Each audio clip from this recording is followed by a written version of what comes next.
You're not going to want to miss this episode of the AI Show where we go through all of the cool new things that Noel is bringing us from Cognitive Services. Take a look. Welcome to another episode of the AI Show where we're going to learn about cognitive services with Noel. How you doing, my friend? Hi, wonderful. Thank you for asking. All right, so why don't you give us just a quick overview of what cognitive services are and why people should use them, and then maybe get a State of the Union and what's happening post-build. I would love to. So I actually run developer experience. So I'm super excited and passionate about trying to help developers use our technology a little bit easier. And we've got some great updates coming up and that are available now. But before we get into the updates, maybe there's some people out there who aren't real familiar with what we do. So first off, we like to create models that are easy to consume. So we've created a bunch of web APIs, some RESTful APIs that allow you to leverage several different types of services that allow you to maybe take advantage of vision or speech, or really just make your applications more interactable, discoverable, engaging than what you could do otherwise. They're super flexible, which what that really means to you as a developer is that we want you to code in the language of your comfort zone, right? Mm-hmm. So if you're a Java developer, do that. If you're Node, do that. Python, do that. And of course, .NET, we want to support that as well. And of course, heavily tested. We've got a really large community of developers and that includes our audience that is providing us feedback. We're constantly, one of the nice things I like about our products is that we are leveraging our community to give us insight into how to drive our roadmap, right? Awesome. So as we look at those different things where people are like, man, it'd be awesome if vision could do this, or voice could do that, or if I could create my own custom voice font, that would be amazing. We use that to drive what we decide to invest in. Cool. And so what we're going to spend the next few minutes on is where those investments ended up landing us for the next 6 months or so. Okay. So vision is one. For those who don't know vision, it's faces to feelings, the ability to moderate your content and keep, good content in, bad content out, the ability to just analyze existing video content, images, and most importantly, sentiment analysis, right? Be able to identify from what people are saying, how they're looking, the expressions on their face, be able to analyze that. So some of the new things we have coming out in computer vision, one is object detection. So you'll be able to see now as you go into our documentation, we have lots of demos of how you can, while you're looking at a video, you can detect objects in the area. So one of the things I like to think about is I have a son who constantly forgets his backpack as he's heading downstairs. And so I'm very interested in making sure that something can tell him, hey, your backpack's on the floor. And now we have object detection that can detect, oh, there's a backpack sitting on the floor. Now I can integrate that with speech, have a little bot, tell him, hey, don't forget to pick that up. Yeah, I could totally see myself skinning this out to parenting as a service. Yes, amen, brother. Right, there you go. Another thing, custom vision is now, one of the things we want to do is not only allow you to kind of leverage these services out of the box, but we also want you to then take them and customize them, right? So custom vision is adding the ability to export your models, export them in a industry standard format, and then be able to have them inferred in multiple different areas. And that's probably one of my favorite things, because you can train the thing, download it, run on the edge on your device. Right. One of the coolest things. And now with the Onyx format, you'll be able to use something like WinML to make really fast applications. Yep, exactly. And then finally, just a quick shout out to Video Indexer. What a great technology. I remember the days where I used to index my own videos and have to watch them and figure out where things were starting and to try and create some kind of table of contents for videos. Now you ingest a bunch of videos. That's now available, generally available. So, or not generally available, but in paid preview on Azure. So as part of your Azure subscription, making it just easier for developers to consume. Awesome. The next one is speech.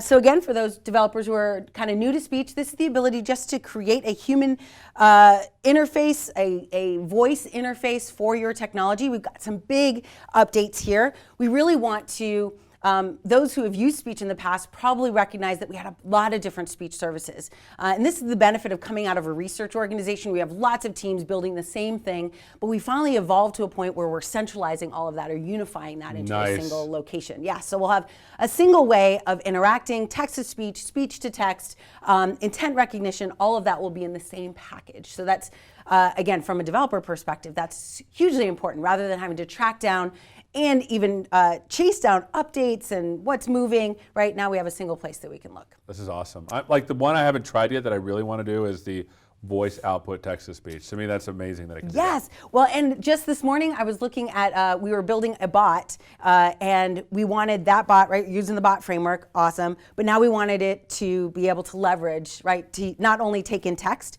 but then to either take in text and output audio, or take in audio and output audio and text. Anyway, like all of this together now creates a very compelling We could story. literally, with the translation stuff, we could literally make like a universal translator. Yeah. That speaks. I know. I think about it all the time. Every time I speak, like on stage, I'm like, man, it'd be awesome for people to just have a little app. They start up and instantly starts translating whatever I'm saying. Nice. That'd be so cool. So another part of speech, this is another one of my favorites, custom speech models. So every business, every developer that's building for an enterprise has these like weird words that a model won't pick up, right? Where you'll say, some acronym and the default model will pick up some random phonetic spelling of that, but it won't map to anything. And it's very difficult to map it to an intent. So now we have the ability to actually customize and build specific models against those special words, right? The special vocabulary in a company, maybe even words that aren't real words like cryptonyms, right? Being able to leverage, build a speech model that understands the cryptonyms of your company. And then of course being able to deploy them. This is more fun in my mind than the practicality of being able to create like a specialized speech model, but you can also use custom voice models. And this has also been called like voice fonts, right? Being able to create a special way for you to tailor the brand of your business around a certain type of voice. Right? So, for example, we all know what it sounds like when we hear like the NBC chimes or, right? Like there's certain sounds, Jeopardy's song, we all recognize these things. So as we start moving into this human interface, we need to think about what does our business sound like? What does our Q&A bot sound like? And so this allows you to really tailor what that sound is. That's cool. Yeah. And then, of course, there's language. A lot of usage, our developers are using this heavily in the area of translation, but there are a couple other updates we wanted to talk about as well. One is sentiment analysis, key phrase extraction, language detection. Those are all things we've been doing for a while and pretty successfully. I think a lot of developers appreciate this. Yeah, I mean, the thing about if I'm going to get on the high horse here, the key phrase extraction to me is amazing because some people like to say a lot of things.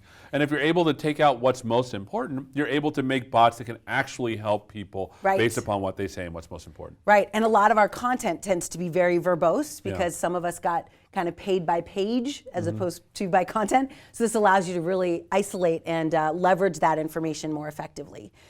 So in addition to that, we now have the ability to also identify top entities within this text. So it's just a level of improvement on our text analytics, giving you the ability to now, rather than just getting kind of this huge list of important things, now you can identify even entities that have a special level of importance within that list.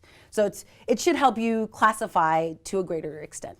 And that's amazing because I did NER, I was named entity recognition back in the day when I was in grad school. It was a hard problem, but now with the deep learning models that we're using, I mean, obviously we're doing a lot better. Absolutely, and that's one of the big challenges. Again, usually language and speech instantly fall off the table for some developers because of some of these blocks they run into, right? And this is one of those key ones like, oh my gosh, how do I create the synonyms for all of the different ways someone might think about this? This entity extraction and the ability to bubble up top entities will save them huge amounts of time. Awesome. Yeah.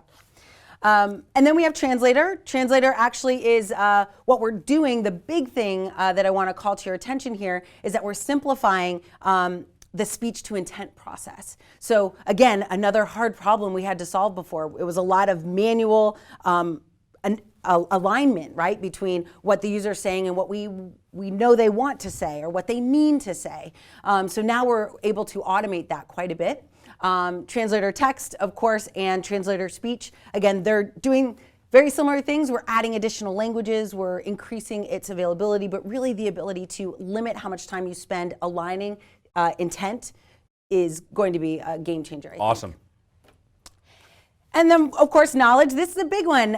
Q&A Maker has been in preview for a while. It's finally generally available. And this is an instant kind of return on investment for a developer, right? You can go into your business and say, do we have a PDF anywhere? Do we have content anywhere? that could easily be generated into like a conversational bot. You could think about anything in like HR where they're answering the same questions all day long, or any kind of PDF. Like I remember going into a hospital and they gave me this PDF of like all the common things that I would need to know, like where the coffee maker is, and like, when the cafe is open, when the gift shop's open, why am I not allowed to have balloons, like all these things. But now they can have a bot in these rooms and I can chat with it, and it's much better from a customer experience. Well, because I mean, there's certain things that come up in the moment they come up, and you have this doc when you showed up. It's like, I'm not going to look at that. You throw it in your junk folder. Exactly. Or it has coffee rings on top of it, That's right? So this is huge to be able to bubble up the most important information that users need, but what we call like top level intent. Like they only have to ask for it once. They don't have to click through 5 things. They don't have to flip through 10 pages. They can ask for exactly what they want, and it bubbles it up to the surface for them. That's cool. That's cool. Really great for customer experience. Search has a lot of great stuff going on as well. And in Search, of course, there's 7 APIs, a lot of great functionality in there that developers can use immediately. But I wanted to call your attention to a couple of the new things that we're doing. For example, retrieving web documents, that's not a new thing. But custom search is really kind of what we want to focus on, right? So being able to customize how a search is done, being able to customize how, if I pass in a specific picture of something, or better yet, imagine I was just at like Bartell Jogs and I'm like, oh my gosh, I need new makeup. And I go in, there's 200 shades of makeup. So I'm like, man, isn't it possible that I could take a picture of my face and pass that to you and you'd say, here's the stuff that matches you? Oh yeah. Right, that'd be awesome. And visual search is an easy way to do that for a company like that. Also, how well are you doing, right? How do I get analytics on how well these search statistics are actually performing for my business, for my specific subset of this? So we have a Bing Statistics add-in that's become available. And then finally, of course, all of these are now readily available in an SDK of your choice. Awesome. And I think that's huge because, again, we don't want you to have to be a certain type of developer to leverage these. We want to make that available across as many languages as we can. And of course, if there's a language we don't support, we want to know. So we would encourage developers to let us know that feedback. Absolutely, and this is cool stuff. Like you have an instant search engine for your website, plus now all these cool things like being able to search pictures on Bing, being able to add other cool things, and then the statistics one I think is pretty cool. Yes, it's going to be great.